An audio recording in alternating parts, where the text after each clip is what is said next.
Bonjour, aujourd'hui on va augmenter notre puissance de frappe pour la frappe donc du Chongquan, coup de poing direct. On va avoir besoin d'élastique, d'une patte d'ours, elle va arriver tout à l'heure, et on va démarrer ça de suite. Je suis Cyril Périchard, ceinture noire 4e dan, professeur diplômé d'État. Bienvenue sur la chaîne des arts martiaux chinois.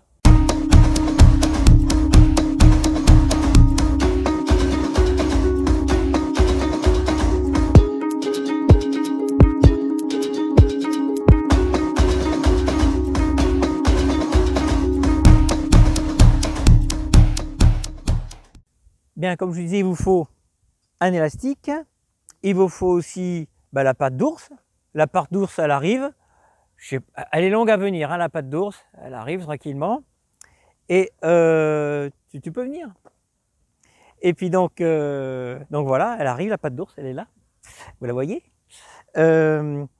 Donc avec ces deux outils, on va pouvoir travailler vraiment cette puissance de frappe. L'élastique en plus, ce qui est bien, c'est que vous partez, vous travaillez, vous êtes à un hôtel, enfin en vacances, vous amenez ça, pas besoin de poids, et c'est bon.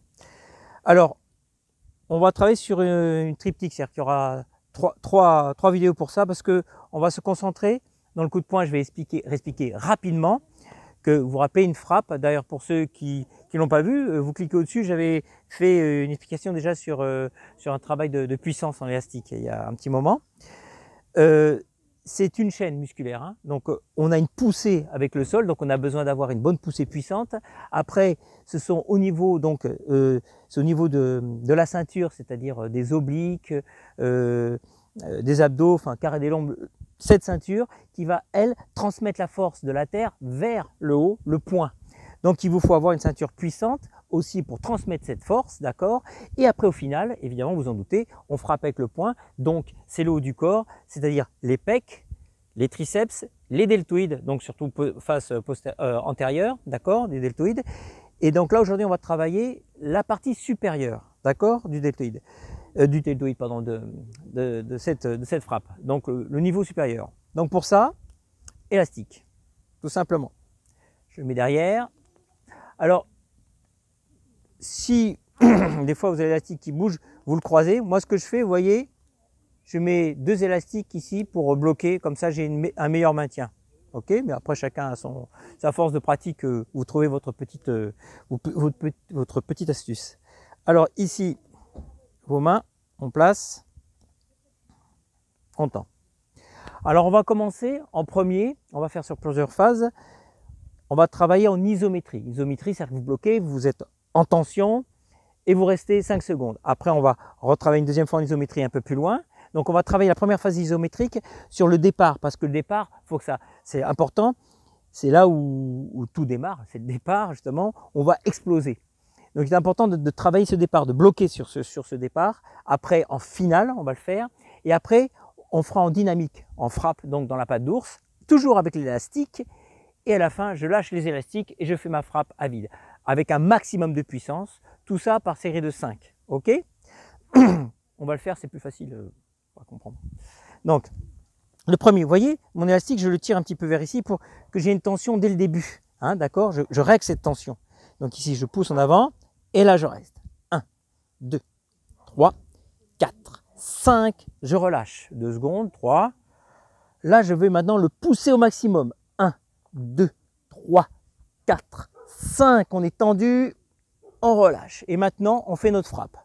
Bouge pas. 1, 2, 3, 4, 5. On relâche. Là, on va le faire à vide, comme ceci. 1, 2, 3, 4, 5. Vous voyez, on a fait donc le côté droit, évidemment. Il y a deux côtés. Vous allez voir, alors ça, vous faites après en série, hein, j'expliquerai à la fin. On se replace.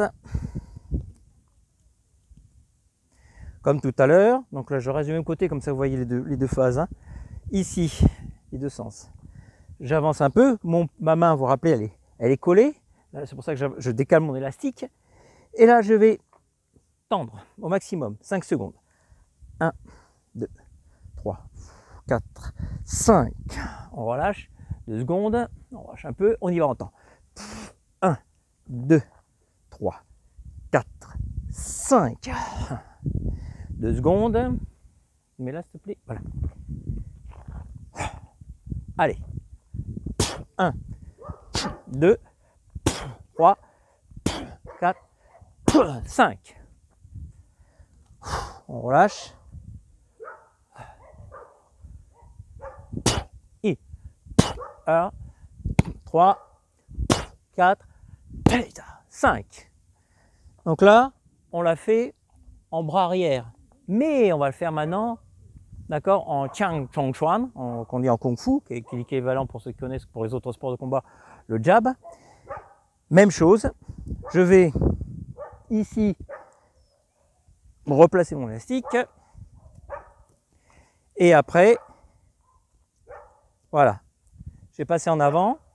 Donc là, pareil, comme je démarre d'ici, hein, en combat vous démarrez d'ici, vous allez avoir la tension à partir d'ici. Faites en sorte que cette tension démarre là. Donc pareil, hop, là je cale mon élastique ici, et là j'ai ma tension ici. 1, 2, 3, 4, 5. On relâche, vous verrez, ça tue un peu les épaules. Et on tend. 1, 2, 3, 4, 5. On approche un peu vers là. Merci. Et là, on y va. 1, 2, approche. 3, approche. 4, 5. Là, c'est un peu plus mou, hein. Élastique. On frappe. 1, 2, 3, rapproche. 4, 5. Merci. Voilà. Essayez de maintenir après de revenir. On fait l'autre côté. Donc, là pareil, la même tension. Je vais régler. Donc, vous vous rappelez, mettons j'ai ma garde ici, je vais démarrer de là. Il faut que j'ai ma tension ici. Donc là, je vais hop tirer un peu ici et je fais ma tension. 1, 2, 3, 4, 5. Je relâche. 3 secondes à peu près. On tend pour 1, 2, 3, 4, 5. On relâche. Vous voyez, ça revient vite. Hein, allez. 1, 2, 3, 4, 5. Vous verrez, prenez un élastique assez puissant pour vous sentir un peu mou. Hein. Le but, c'est de travailler. Voilà, très bien. On y va. 1, 2, 3, 4, 5. Ok? Donc là, grâce à la résistance qu'il y a eu avant, vous verrez qu'on travaille plus cette résistance même en frappant. Vous verrez que quand vous enlevez votre élastique, le coup de poing, il part. Alors ça, on part vite, c'est super intéressant. Vous allez évidemment développer cette vitesse de frappe, la puissance à force aussi, parce qu'il y a une résistance, parce que c'est bien de travailler la vitesse dans le vide, hein, on peut le travailler, c'est bien, mais on n'a pas la résistance. On va avoir la résistance, si on peut dire, au moment, simplement à la fin de l'impact, au moment de l'impact. Là, on va essayer de travailler cette résistance dès le début, c'est-à-dire pour qu'au démarrage, on puisse partir très vite et que pendant tout le trajet, il y a tout le temps une accélération jusqu'à la fin. Il faut qu'il y ait une accélération maximale. Donc, à travailler, alors vous voyez, vous pouvez faire par 3 séries, 5 séries, suivant votre niveau, votre forme. Et si vous voulez avoir une phase d'amélioration de votre puissance de frappe, eh bien, vous pouvez faire ça par exemple pour des cycles de 3 semaines et après changer. Après, il y a d'autres exercices évidemment. Ou vous pouvez l'inclure en échauffement, par exemple une série avant des techniques de frappe, par exemple. D'accord? Bien. Eh bien, comme d'habitude, vous avez tout vu, on a fait le tour. Après, on verra donc les techniques sur, comme j'ai dit, le travail de renforcement, pareil, dans ce coup de poing, pour ce qui est de toute la chaîne, toute la ceinture abdominale. Et après, évidemment, des appuis à la terre, les jambes. Ben, sur ce, merci de votre écoute, bon entraînement et à la semaine prochaine.